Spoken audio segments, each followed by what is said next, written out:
ವೀಕ್ಷಕರೇ, ನೀವು ಯಾರನ್ನಾದರೂ ತುಂಬ ಇಷ್ಟಪಡುತ್ತಿದ್ದೀರಾ ಅಥವಾ ಯಾರನ್ನಾದರೂ ತುಂಬ ಪ್ರೀತಿಸುತ್ತಿದ್ದೀರಾ? ಚಿಂತಿಸಬೇಡಿ ವೀಕ್ಷಕರೇ, ಈ ವಶೀಕರಣ ಸಹಾಯದಿಂದ ಅವರನ್ನು ನಿಮ್ಮ ವಶ ಆಗುವಂತೆ ಮಾಡಿಕೊಳ್ಳಬಹುದು.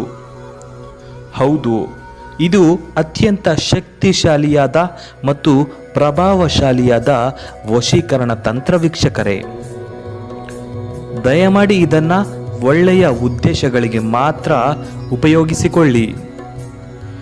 ಈ ತಂತ್ರವನ್ನು ಹೇಗೆ ಮಾಡೋದು ಅಂತ ಈ ವಿಡಿಯೋದಲ್ಲಿ ತಿಳಿಸಿಕೊಡ್ತೀವಿ. ಅದಕ್ಕೂ ಮುಂಚೆ ನೀವಿನ್ನೂ ನಮ್ಮ ಯೂಟ್ಯೂಬ್ ಚಾನಲ್ಗೆ ಸಬ್ಸ್ಕ್ರೈಬ್ ಮಾಡಿಕೊಂಡಿಲ್ಲ ಅಂದರೆ ನಮ್ಮ ಯೂಟ್ಯೂಬ್ ಚಾನಲ್ಗೆ ಸಬ್ಸ್ಕ್ರೈಬ್ ಮಾಡಿಕೊಳ್ಳಿ ವೀಕ್ಷಕರೇ. ನೋಡಿ ವೀಕ್ಷಕರೇ, ಈ ವಶೀಕರಣ ತಂತ್ರವನ್ನು ಶುಕ್ರವಾರ ಅಥವಾ ಶನಿವಾರದ ದಿವಸ ಮಾತ್ರ ಮಾಡಬೇಕಾಗುತ್ತೆ. ಮಾಡುವಂತಹ ಸಮಯ ರಾತ್ರಿ 10 ಗಂಟೆಯ ನಂತರ ಮಾಡಬೇಕಾಗುತ್ತೆ. ಮೊದಲಿಗೆ ಒಂದು ಬಿಳಿಯ ಹಾಳೆಯನ್ನು ತೆಗೆದುಕೊಳ್ಳಿ ವೀಕ್ಷಕರೇ.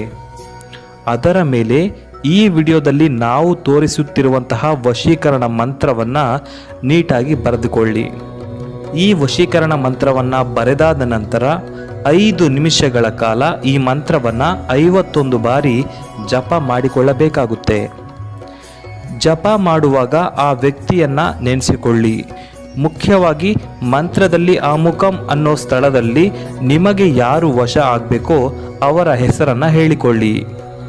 ಜಪ ಮಾಡಿದ ನಂತರ ಆ ಹಾಳೆಯಲ್ಲಿ ನಿಮಗೆ ವಶ ಆಗಬೇಕಾದವರ ಹೆಸರನ್ನು ಬರೆಯಿರಿ. ನಂತರ ಅದರ ಕೆಳಭಾಗದಲ್ಲಿ ಒಂದು ಸ್ವಸ್ತಿಕ್ ಚಿಹ್ನೆಯನ್ನು ಹಾಕಿಕೊಳ್ಳಿ. ಆ ಸ್ವಸ್ತಿಕ್ ಚಿಹ್ನೆಯ ಕೆಳಭಾಗದಲ್ಲಿ ನಿಮ್ಮ ಹೆಸರನ್ನು ಬರೆಯಿರಿ. ಹೀಗೆ ಮಾಡಿದ ನಂತರ ಆ ಹಾಳೆಯನ್ನು ನೀಟಾಗಿ ಮಡಚಿ ರಾತ್ರಿ ಮಲಗುವಾಗ ನಿಮ್ಮ ದಿಂಬಿನ ಕೆಳಗೆ ಆ ಹಾಳೆಯನ್ನು ಇಟ್ಟುಕೊಂಡು ಮಲಗಿ. ಮರುದಿನ ಬೆಳಗ್ಗೆ ಆ ಹಾಳೆಯನ್ನು ಅರಳಿ ಮರದ ಬುಡದಲ್ಲಿ ಹಾಕಿ ಬನ್ನಿ ವೀಕ್ಷಕರೇ. ಇಷ್ಟು ಕೆಲಸ ಮಾಡಿ ನೋಡಿ, ಅತಿ ಶೀಘ್ರದಲ್ಲಿ ನೀವು ಇಷ್ಟಪಡುತ್ತಿರುವಂತಹ ವ್ಯಕ್ತಿ ನಿಮ್ಮ ಜೊತೆ ಸೇರುತ್ತಾರೆ ಖಂಡಿತ. ಒಂದು ವೇಳೆ ಇದನ್ನೆಲ್ಲ ನಿಮಗೆ ಮಾಡಲು ಕಷ್ಟ ಅನಿಸಿದರೆ ಈ ಕೆಳಗೆ ಕಾಣಿಸುತ್ತಿರುವಂತಹ ಗುರೂಜಿಗಳ ನಂಬರಿಗೆ ಈ ಕೂಡಲೇ ಕರೆ ಮಾಡಿ ಜ್ಯೋತಿಷ್ಯ ಶಾಸ್ತ್ರದ ಪ್ರಕಾರ ನಿಮ್ಮ ಜೀವನದ ಸಮಸ್ಯೆಗಳಿಗೆ ಪರಿಹಾರಗಳನ್ನು ಕೊಡುತ್ತಾರೆ. ನಮಸ್ಕಾರ.